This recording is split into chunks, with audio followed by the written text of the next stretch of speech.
саламатсыздар ма, құрметті білім алушылар. Бүгін сіздермен Sentinel-2 ғарыштық түсірісі, фильтрация және де NDVI, NDW және де NDBI атты бірқатар индекстермен танысамыз. Ең алдымен бізге зерттеу аймағы ретінде Қазақстан Республикасының аудандарын ши файлын жүктеуіміз қажет. Ол үшін ши файлға кіреміз да.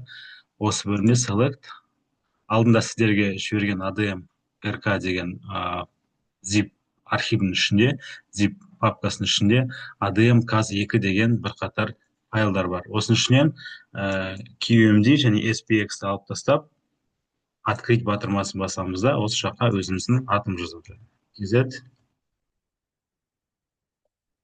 Regions дегенді басамыз да, сәйкесінше соны upload жасаймыз. Upload жасағаннан кейін, көріп отырғандарыңыздай, белгілі бөлікте assets бағанасында Қазақстан Districts атты ши файлымыз сәтті жүктелгенді көрініп тұр. Соны басамызда, оның ішіндегі құрылымдық элементтеріне назар аударамыз. Featuresқа кіреміз, осы жақта бірқатар бағаналар бар екенді көрініс тапты. Содан кейін бізге осы жақта ең қажеттісі local name атты бағана. Енді local name дегенді білгеннен кейін бізге осыны қажетті аймағымызға жүктеу көрініс табады. Яғни import to script. Яғни осы жақта біз оны CAS districts деп өзгертеміз. CAS districts деп өзгерткеннен кейін var AOI, яғни area of interest. Area of interest дегеніміз ол зерттеу аймағын кез келген ғылыми жұмыста AOI дегеніміз ол area of interest. Яғни зерттеу қызығушылық аймағы деген мағынаны білдіреді. Area of interestке біз сәйкесінше CAS districts аламыз да, алдыңғы сабақта көрініс тапқан фильтрацияны қолданамыз. Алайда бізде қазір ол фильтрацияның қандай элементтер бар екендігі белгісіз болып тұр. Сол үшін бұны біз слэштің көмегімен комментарий жасаймыз да, өзімізге таныс aggregate array атты бағанасын қолданатын боламыз. Яғни aggregate arrayді қолдану үшін біздің ең алғаш CAS districts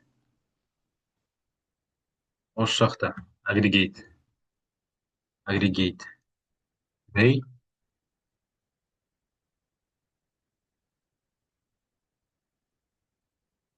aggregate array.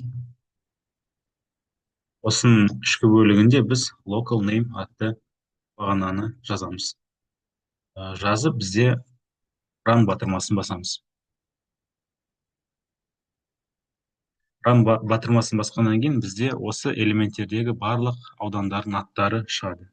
Мысалы, алайда көріп отырғандарыңызда бұл жақта аудандар белгілі бір реттілікпен көрсетілмеген. Сол үшін бізде array'дан кейін sort функциясын қолданамыз, яғни сортировка жасаймыз, яғни сұрыптау жүзеге асырылады.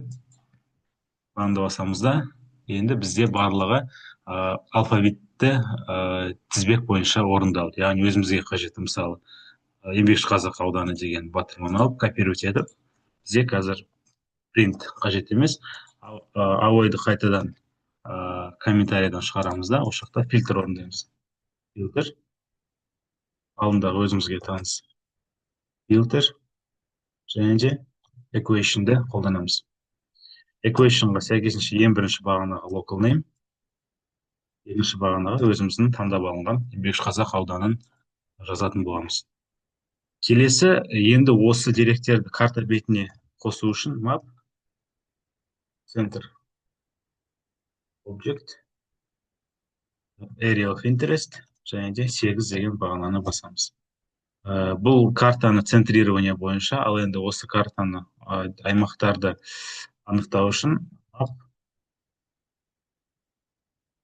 layer area of interest color red және де осы жаққа еңбекші қазақ ауданы деп жазамыз да, осы скриптті жүргізіп көрейік. Яғни біздің скрипт сәтті жүктелгендігі көрініп тұр. Басқа аймаққа барып, қайтадан run'ды басатын болсақ, өзіміздің зерттеу аймағымызға қайтадан ораламыз. Яғни бұл бізде ең алғашқы қадам Sentinel ғарыштық түсірістермен жұмыс істеу үшін және де area of interest бойынша кесу жұмыстары бойынша ши файлда ақпараттар жүктеуге байланысты болады.